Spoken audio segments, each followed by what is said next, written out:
Mike's Diabetes World. Let's take a look. Now, some of you are going to freak out. Okay? Current blood sugar is sitting at 3.9. I have 2 and a bit units of insulin left. Just around lunchtime, I started to drop. So we're going to try to treat this and move on. But that's where we're sitting at now. Okay? But last couple of days, I thought I'd do this now. I was at 100% time and range, 0% above, 0% below, 7.4. This is all looking good. For one day, I got 100%. Looks like now it's going to be thrown out, but right now we're doing well. Just thought I'd show that. Very rarely do I get a win of 100%, but I just thought I'd show it for a change.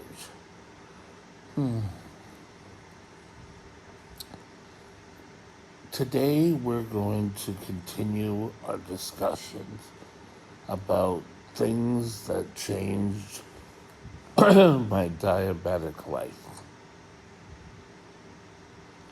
And today we're going to move into my leg infection and how that had changed my life.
Now, I had been doing an awful lot of home care and home health care, sorry. And I had had infections on my legs and in my toes. I had stubbed my toe a number of times. My foot was full of infections in the toe area, and that was basically from banging my toe, getting up, walking, and banging my toe. That I don't have feeling down there, so I didn't have too much issue with it.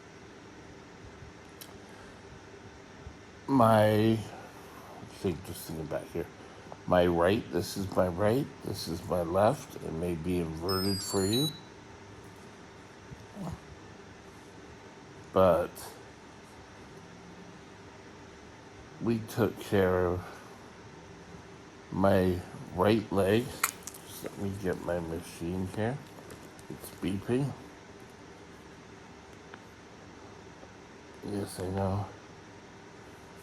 My leg got big and it got infected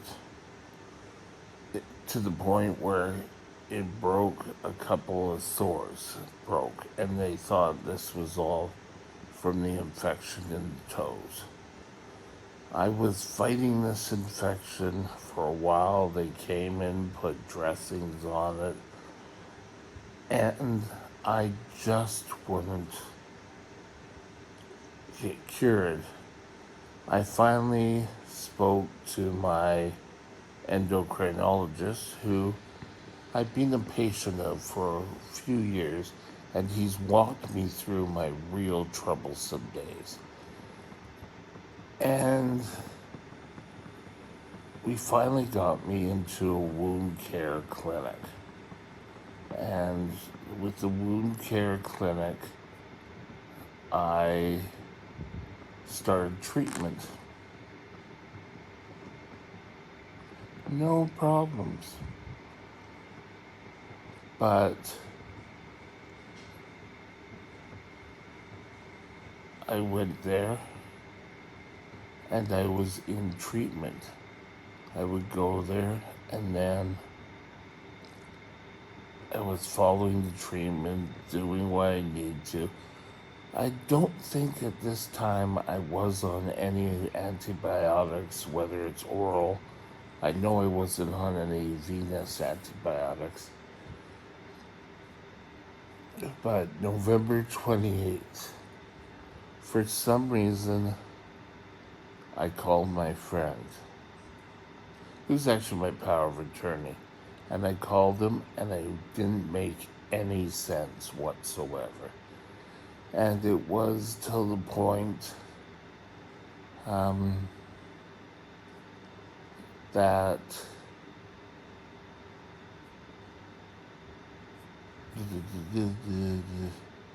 where I just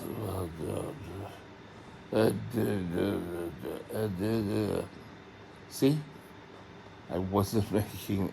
That's pretty much what the phone call was. He hung up.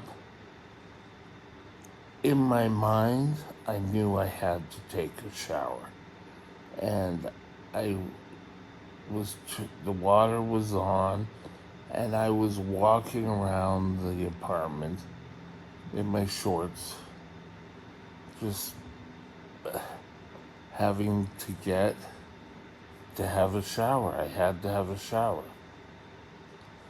My service dog was there, and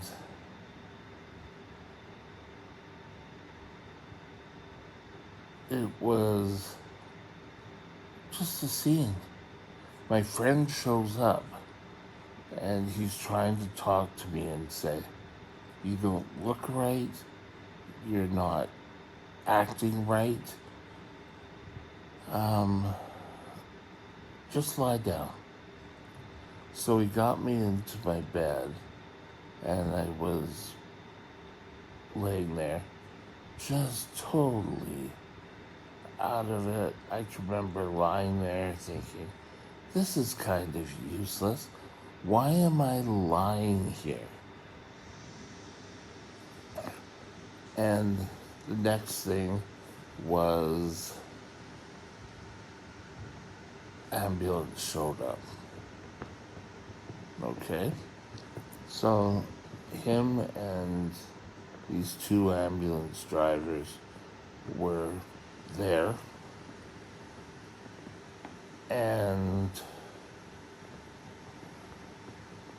they started an IV, and they did a finger poke.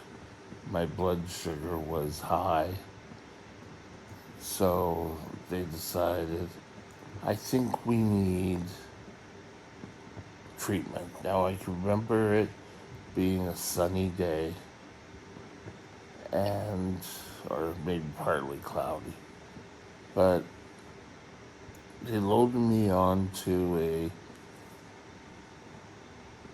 ambulance trolley type thing. They loaded me into the elevator. We came down, and then there was another ambulance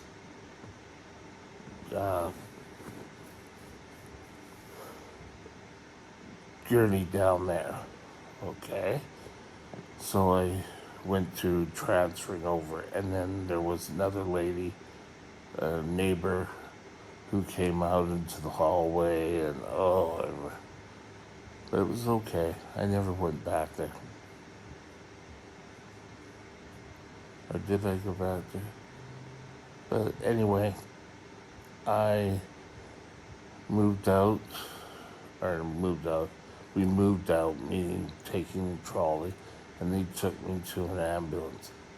And I remember it seemed like I was on the floor, but I really wasn't. You know, looking at since then when I've been transferred by ambulance, I was sort of up higher.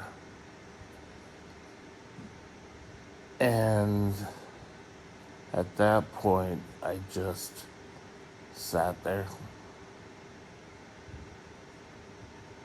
and they tried to get another IV started. And I just can't remember looking, and they asked me what hospital I wanted, even though my friend said RCH. I said RCH, and I was just very tired. Went out of it.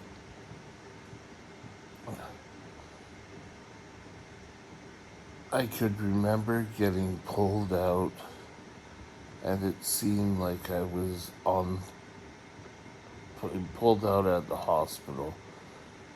It seemed like I was on a wet ground, but I wasn't. I was at a bed height, and I could see the hospital, and then I was kind of out of it. I just like, okay. And I woke up. I don't remember being checked in.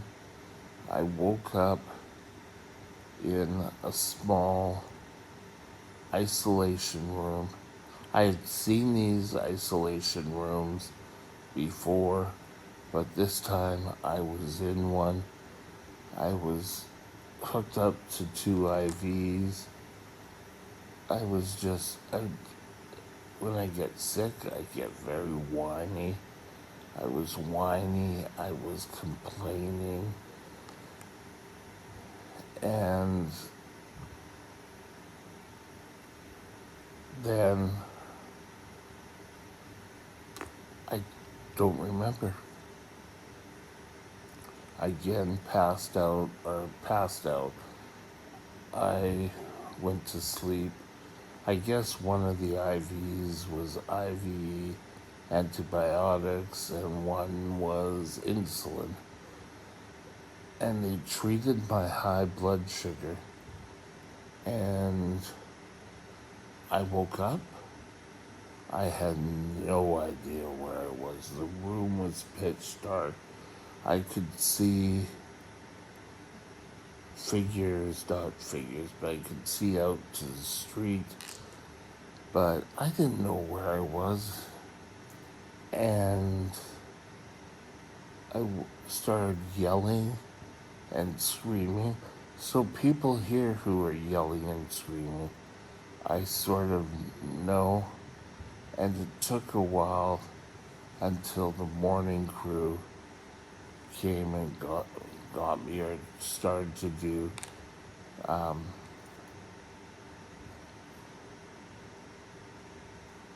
things. And once they turned on the light and I could look around, I knew where I was. I was in a high acuity room.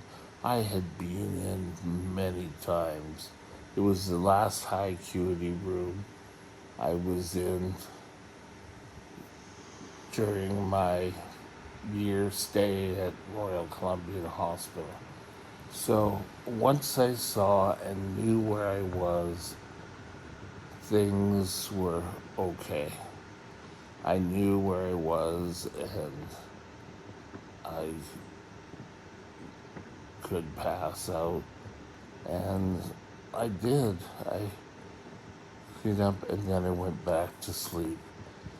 And even though I was totally stripped down and I had some sort of guy there who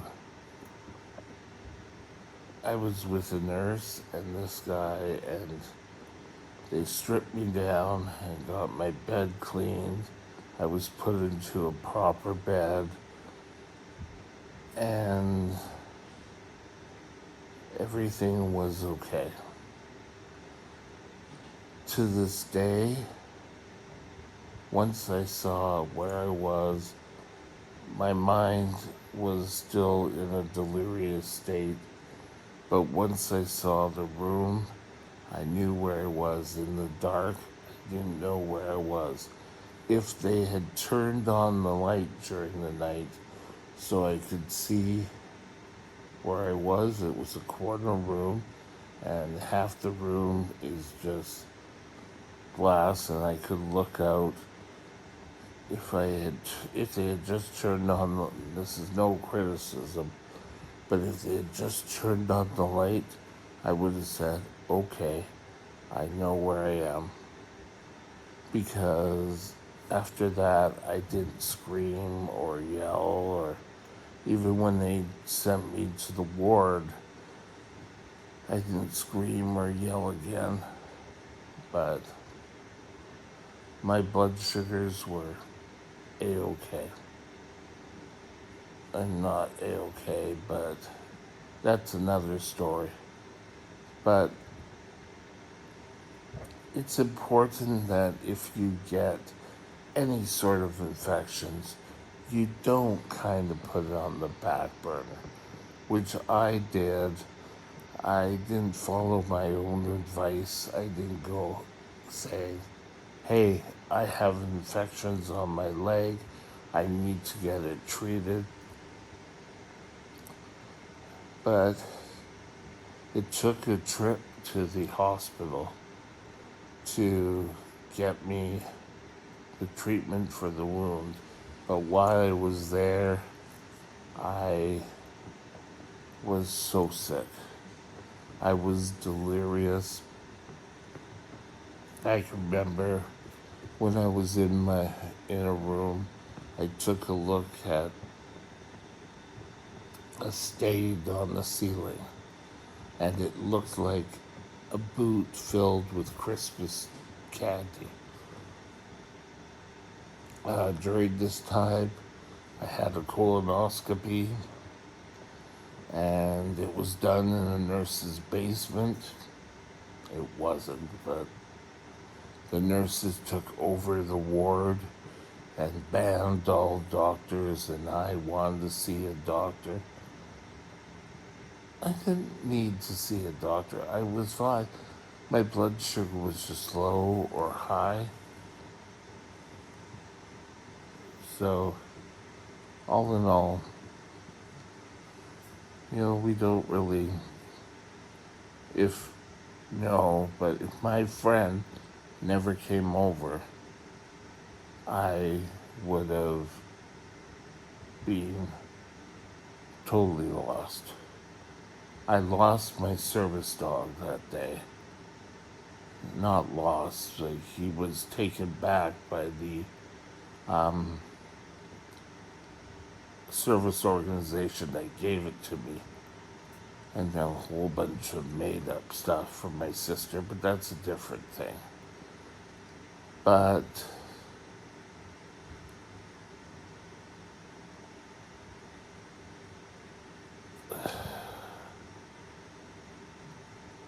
that was a day when I came out.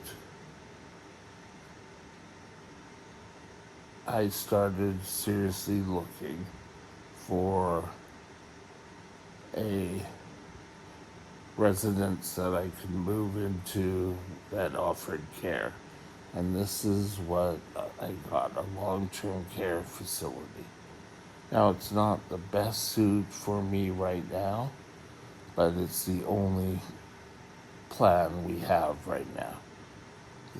I still have problems with blood sugars, but that control, we'll discuss more about the dog in a future episode. But that's it for today. I hope you had a great day and enjoyed the life-changing things. And since that time, my life has changed. but we'll discuss that in a future episode. Have a great day, and we'll talk again soon.